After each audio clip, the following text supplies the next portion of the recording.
Well, hello and welcome to another episode of More Perfect Marketing. David Baer here, and today I'm chatting with Ben Albert, who is joining me from across the country in the home of the garbage plate. Is that correct? What a great way to start. Yes, Rochester, New York, the home of the garbage plate. What, pray tell, is a garbage plate, Ben? So there's a lot of variations. Like you can change up the meats, you can change up the sides, but traditionally, mac salad, home fries, cheeseburgers, covered in meat hot sauce. So not like a red hot, but actually meat hot sauce. And then people add ketchup, onions, you can add pickles, mustard, and just cover it. And the concept is it's just a 4,000 calorie plate for the most part, and you can just sit down and eat as much as possible when you're drunk. It's Rochester's wave the flag of the ridiculous food, I guess. I love that. And I love how you qualified when you're supposed to eat it and when perhaps you're not. Don't Well, eat it before a marathon sprint. yes. Yes, very good. This, for those who are confused, is not a culinary podcast, but in fact, we're going to be talking a little bit about marketing. And Ben, I'm excited to dig into the area that you specialize in, which happens to be what we're doing right now, podcasting, among other things. But you have a really interesting story about how you found yourself in the business that you're now running. And so I wonder if we could back up a couple of years to a very well-known month in the minds of pretty much everybody in the world, at least in North America. It was a couple of months earlier in other parts of the world. But I am, of course, referring to March of 2020. Yeah. So Rich, I was moving up the corporate ladder. I was feeling great. I didn't realize at the time I was miserable. And it's funny, I think I did realize that at the time. But I was so focused on moving up the ladder that I didn't realize that my relationships were struggling, my health was struggling. And then COVID hit, and I was a sales executive for this, corporate, company where we're doing business in New York, California, Minnesota. People in Utah loved me, all across the United States, and we were doing video production. So, guess what happens when COVID hits? No travel, no video, no fulfillment, no sales. Kind of hard to pay commission sales reps the money that's in their book of business. So no animosity. I got let go very early into the pandemic, and the first 6 months of the pandemic, a little less, around August time, I was just a hot mess. Like I didn't know what to do. I didn't know where I was going. I was drinking myself to death, and my father had drank himself to death Mm. 6 years prior. So it definitely, I have a gene for that kind of thing. And I was in a really, really dark place. I got on LinkedIn because LinkedIn, so when I recall, when I was in college, it's a great job board. So I got on LinkedIn and set up a profile as a job board, and I realized that it wasn't just a job board, it was a social network. And the jobs that I wanted weren't landing. I had a couple low hanging fruit, like $16 an hour to do retail here and there, and I didn't quite bite. Thank God. Ultimately, I was making some unemployment and stimulus checks, so I didn't bite. But none of the jobs that I felt like I deserved were landing. And I Mm. never thought of myself as an entrepreneur. It's not like, hey, I'm going to leave my business and start my entrepreneurial dream. I just had my back against the wall and I didn't know what I was going to do next. So to give a little more context, I love podcasting. I love marketing. I got started in high school just handing out flyers and setting up MySpace pages for bands. Like I was always the promoter, the advocate, and I got into podcasting and started a music podcast in 2016. So I knew the value of podcasting. I knew the value of connection and having conversations. And I had marketing chops from my corporate role. I had sales chops from being in a sales role for a marketing company. You have one of those aha skill stack moments that all this stuff was preparing me for this opportunity to go and actually start something brand new. So on very LinkedIn, on the very laptop that I'm talking to you on right now, revised the bio, decided to pivot from Music Ben, who again loved music, garbage plates, 2 in the morning, cocktails, to Business Ben. And Mm. Business Ben is a B2B marketing professional. And I had a music podcast. I pivoted, started a business related podcast, started networking, building a brand on LinkedIn, which isn't just a job board, it's a beautiful social network. And in just over a year, replaced my sales executive income as an entrepreneur. So that kind of sets the entire stage. And I'd love to take the conversation wherever you'd like to go. Oh, absolutely. And clearly, from your command of delivering that story, you know your way around a podcast. You know your way around the art of setting up a story, setting up a situation, and having a conversation about it. And so to I like to start my stories with a nosebleed. It always starts with listen to how I screwed up and this is how I kind of got my way through it, but listen, I'm literally in the mud learning this stuff as we go, just like you and just like all the listeners. So I Yeah. think that's important to mention.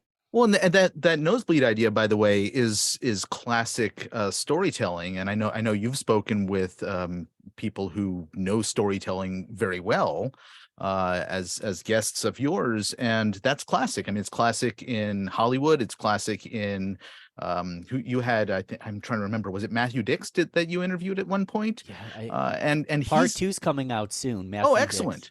Excellent. But he is, for people who don't know, a very accomplished storyteller, and he's created a framework by which he tells the stories, and being right in the middle of a tough situation is a great place to start because that's when you capture people's attention. It's why some podcast hosts decide to start a conversation by mentioning things like garbage plates, for example. Right. So, all right, let's talk a little bit about where you are now, because this notion of taking podcasting and building the new improved or not business Ben, uh, you've actually taken that a lot further. And I'm sitting here looking at the Real Business Connections website of yours and looking at what has come out of the story that you started sharing. So why don't you catch us up with where things are now, and then we can sort of fill in some of the blanks and why you've done the things you've done and how it's helped both you and the folks you serve. Yeah, nowadays I'm a busy man. I don't have a lot of free time, but my gosh, I get to do things I love. Because people like Matthew Dix, who's literally like the no one's won more moth storytelling awards in the world, or Chris Van Vliet, who's a four-time Emmy award-winning interviewer, or Hala Taha, who's a direct mentor of mine and gets 10 times as many listens as I do, but she played my interview with her on her podcast. These people have become friends and mentors of mine. So, really, nowadays, what I get to do is learn from some of the brilliant minds that are 5 steps ahead of me and shorten my learning curve, where what took Hala 10 years, she can put into a simple, concise ball and allow me to get it done in 6 weeks. So I love what I get to do nowadays. And, we help podcast hosts and guests do just that. And it's really like having the conversations. We I don't think we're gonna get too much into analytics today. And I kind of don't want to, because it's the one-to-one conversations I get to have on a day-to-day basis as a podcast host and a podcast guest, the relationships I build, the family tree of connections I build that lead to nominations and referral agreements and partnerships. It's very analytically not sound and Mm. confusing as a marketer, but every day I show up and I learn something new, and I have the opportunity to get the knowledge and the wisdom from the people who have it to the people who need it. And I'm often in that need it category. So whether it's podcasting or live events or just getting together and putting together a mastermind or a peer group, having these conversations is brilliant. And I have a marketing firm, but the only reason I'm good at my marketing is because I'm always learning and leveling up with brilliant people like yourself. So I'm honored to be here with you. And as a side note, like I don't want the conversation to end today.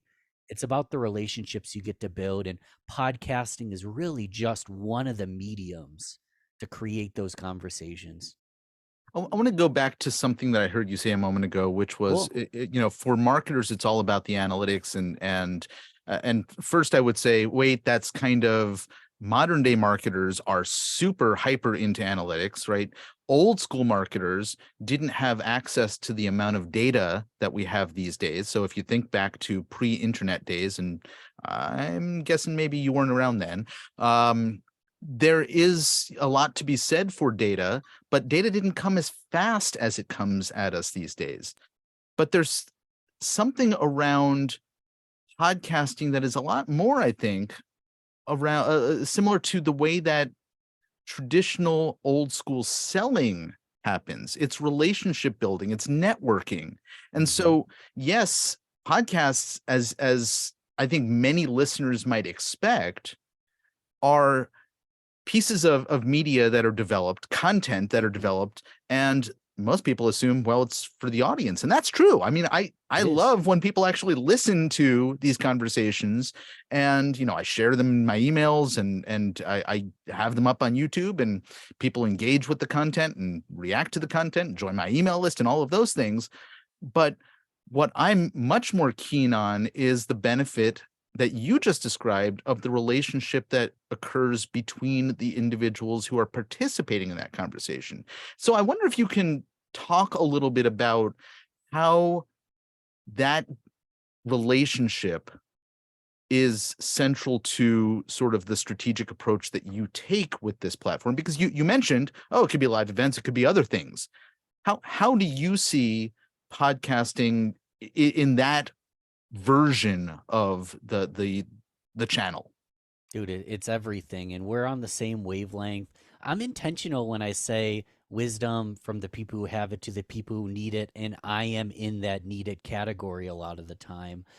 I have a great opportunity to learn from super brilliant people, and that's one category. The other category is building relationships with peers and or target clients slash referral partners. So I love podcasting as a student and learning from brilliant people, but also what you just said, really like making that one-to-one connection in a human to human approach. And I don't know if this is a coin term, but human to human marketing.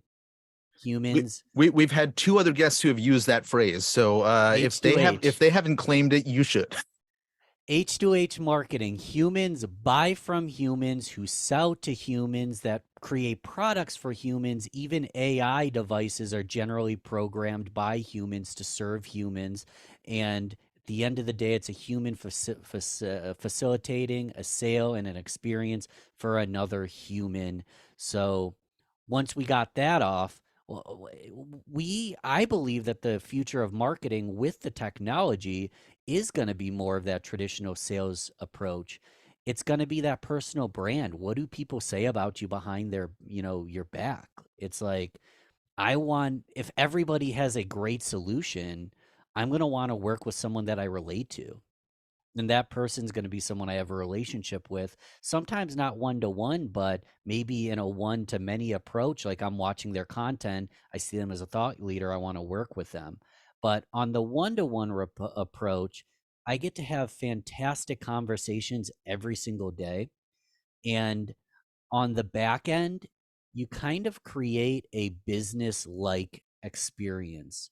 Now, I'm going to kind of get microscopic with this, but and do as I say, not as I do. I don't do every one of these things every single time.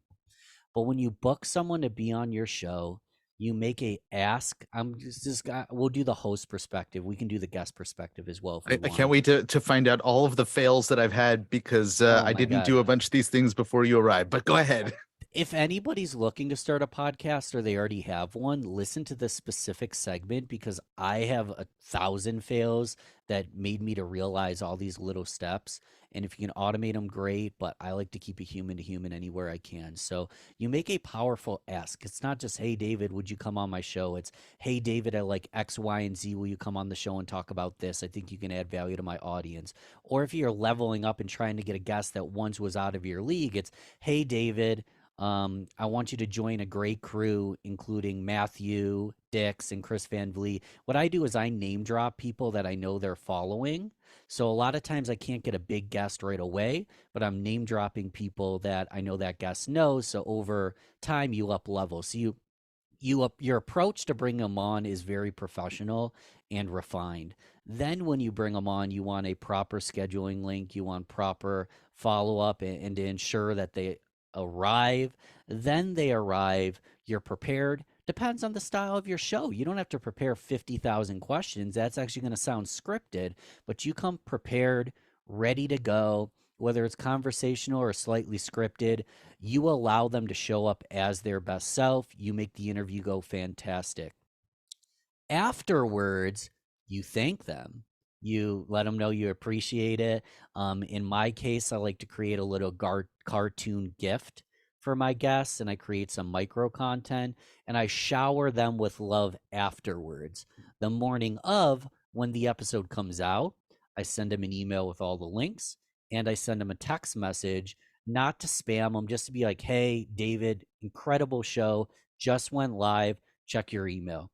Anywhere I post, I tag them and I DM them after I tag them, just in case they miss the tag. It's in their DMs. So I give, and beyond that, in my follow up sheet, there's links to leave a review, et cetera, et cetera, et cetera, et cetera. And I'm probably leaving parts out, but the point is that that process creates a client experience that's very human to human and makes them feel great about coming on.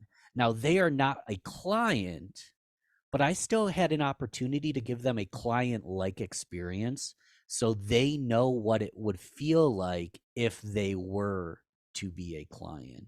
So at no point do I pitch my services. They can find me easily.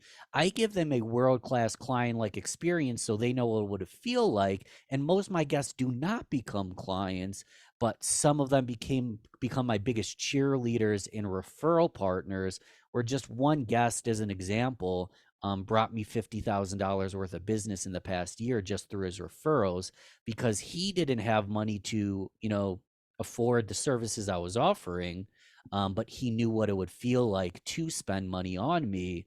So it was easier for him to refer me. So even if the only people listening or me, my mom, you, your mom, and maybe a coworker, or a client, or a colleague, let's create the best experience possible, because the two of us can still create a relationship that leads to income, whether or not the podcast, which in most cases is a cost center, it costs money, but it's a marketing tool. Whether or not the podcast draws income, the relationships you build with the podcast monetizes itself.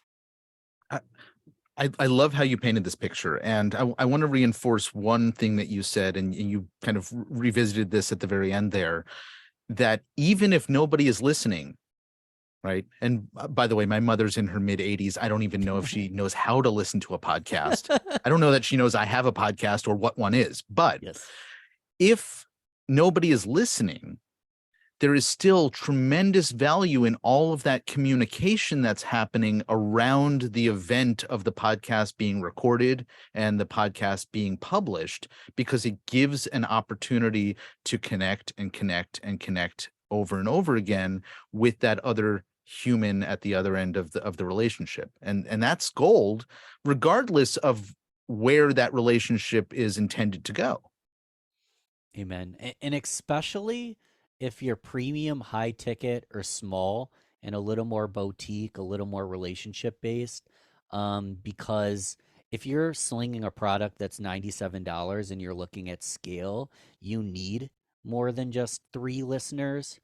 But if you're a relationship based, a smaller company, maybe looking to scale, you want those referral partners. So it's great if you're still getting started and don't have a large marketing budget, just to get on podcasts and start having conversations and building relationships the good old fashioned way. All right. I want to talk a little bit about your business, the That's many different boring. podcasts that you spend time producing and then guesting on. And then I'm sort of curious. I think you also have to make money somehow. And so, how do you monetize stuff? And where the heck do you find time after people hear how much podcast recording is in your regular schedule? So, I'm over here again on the Real Business Connections website, which Mhm. we'll send people to, among other places, after this episode airs. Um, and I'm looking at currently 6 different podcasts that I believe you're the host of all 6 of them. Is that correct? One's a panel, but yes. So explain. So I kind of mentioned I've struggled with alcoholism. I've struggled with porn addiction. I was the guy trying to figure out how to meet women and pick up girls when I was younger. Like I loved human psychology and I was obsessive. I have redirected that obsession into something that makes me better and not bitter, and something that's serving me, which just happens to be podcasting. So it's very much ADHD and obsession and a little bit of neurosis, channeling all that energy into podcasting. But realistically, it's not as crazy as it sounds. So, Real Business Connections Network is all based around business and personal growth. Obviously, we want the tips, tricks, and tactics from the brilliant people, but we also want the holistic perspective of the kind of mindset and life and habits you need to live to actually implement the tactics and be successful. You can have all the sales tips in the world. If you're sweating and uncomfortable and reading off a script, you're going to sound like crap. So everything's business and personal growth. There's 6 segments, but they're literally just they're little rivers, or they're just little pathways all coming from the whole. So I won't go through every single segment, but I have a Rochester, New York based show that's long form. I have a international show that's long form. I have 15 minutes Fridays, which is a conversation but short form. I have Ben's Bites, which is monologues. I have a panel where I get together with 3 of my friends and we talk about a new topic once a month. So I'm not diverging into 7 different categories, 5, 6 different categories. They're all the same thing. They're just different kinds of content: locally based content, internationally based content, short form, long form, monologue, panel. It's all the same topics that I could talk about all day, just repurposed in different ways to soothe my obsession with doing different things.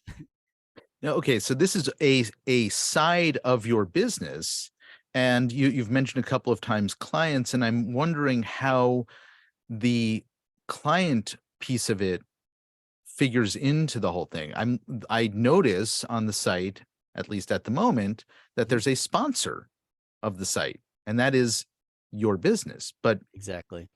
maybe you can give us a little bit more detail about how that all figures in and who you serve and what you do for them. So I didn't have the perfect strategy and roadmap going into it. And I've just now started to codify and document the processes so someone wouldn't have to um, have as much. The time investment has been wild, is the point. So I want to shorten it for other people. Um, I already mentioned, the podcast itself is a labor of love. It's a cost center. It is a marketing expense.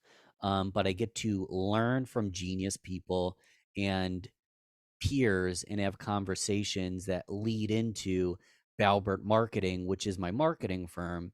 Balbert Marketing, I'm not going to bore you, but lots of marketing services and lots of partners. So whether it's web design, SEO, content marketing, social media management, or something like videography that I don't do, I can outsource to a partner. The marketing firm is how I monetize my business. At no point have I brought on advertisers other than I advertise myself, which is smart. I have a podcast, might as well make myself the ad. At no point have I brought in advertisers or tried to monetize the podcast platform.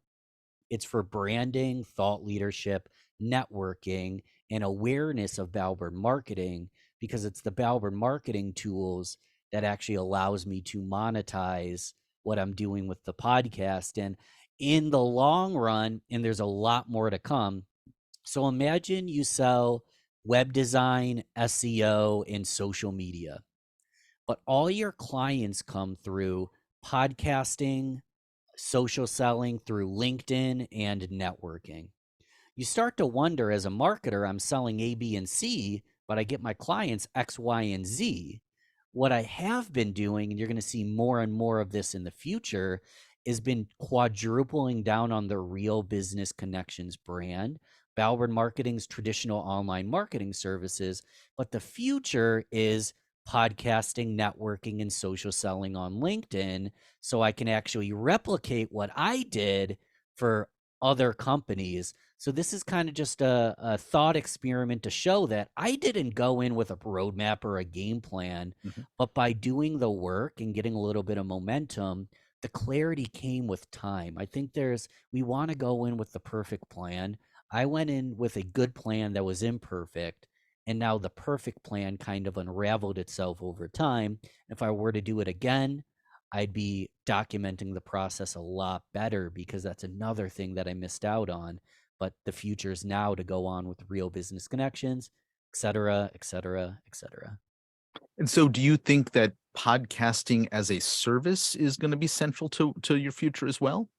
Yeah, specifically the content around it. I don't want to turn anybody off, but a lot of podcasts fail. A lot of people quit within the first 10 episodes. There's this fun term they call pod fade. One thing I won't do, and maybe I shouldn't say I won't do, I need to find a perfect partner, is I'm not doing launches, but really what we do well is the content marketing and the strategy around it. So we've already started offering services. It's not what I promote on a day to day, but content and repurposing and production for podcasters or guests. Give you a really simple example. You go on a podcast tour, we take those interviews and turn them into months and months worth of ready to post content just by taking the video of you on the podcast tour. So the guest only has to show up for 60 minutes a week. We can even book them on the shows. They show up 60 minutes a week, and we completely build their social brand using that podcast tour. So the sky's the limit. I have a million thoughts, but it started with Balbert. That's how I make my money. And everything we're talking about right now is kind of the next evolution of where this podcasting stuff's going to go. And I think it makes sense. This is another aspect of the extension of a podcast, right? Going back to the let's network and build a relationship. Well, now you have a product that you have to figure out, am I going to do something with it? Well, you can either try to find listeners, or you can, as you've just described it, take that and repurpose it in lots of other ways that you can maybe even more directly control how people see it, where people see it, et cetera, as opposed to trying to get people to change their habits of listening to your show, or teach an 83-year-old woman, what podcasts are and where you find them and how to make sure that I don't know how to use that iPhone that she still is struggling with after 8 years. Let's do a simple example. You take a beautiful photo from your chamber event or a photo shoot. You take a nice picture of your good old mug, and you put a quote that you didn't even realize it was in you, but you spatted it out at a podcast. And you're like, wow, I need to, wow. And then you take that quote, you put the text on the photo, you share it, and your grandma, who doesn't quite understand social media but is on Facebook, sees it, and you got to reach her. The podcast was obviously the general core. It was the gold mine, but then you can turn that into any little tiny little micro content you want based on the channel and based on who you're trying to reach. So grandma might not listen to the show, but she'll love seeing that picture of you with that fantastic quote next to it. And there's dozens and dozens and dozens of variations on that theme, which I think is what makes this medium so much more appealing to folks because you don't have to sit down and write. You just have to turn on a recording device and talk. Maybe or maybe not using a camera. Who knows? That's But about it. you know, the other thing that came out of that March 2020 incident is that so many more of us are using and comfortable with um, some form of video recording, right? That many people, like I was using Zoom years before 2020, but many people weren't. And I think this has made it more accessible and more comfortable for people to do things like this these days. And that's probably contributing in part to an uptick in the number of podcasts that we're seeing, particularly out of, a platform like Zoom. Yeah, I mean, let's give two simple options. Option A, hey, I'd love to take you out, drive out to this coffee shop, buy you a $4 cup of coffee, and pick your brain for an hour. If you're a busy person, that's kind of sounds icky, right? I don't want my brain picked. Or option B, all you have to do is show up in your pajama pants. We'll have a podcast. I'll endorse you and endorse you to my audience. So that is thousands of people, et cetera, et cetera, et cetera. You can get in the door with people you never thought you could just because of Zoom and the platform. And even showing up to a studio would have been difficult. It's never been easier to connect with people anywhere in the world. And I think that's kick butt. I love that. I wanted to go down another path that we don't have time for today, and I hope we'll have an opportunity to continue our conversation, Yes, sir. perhaps even in front of an audience again.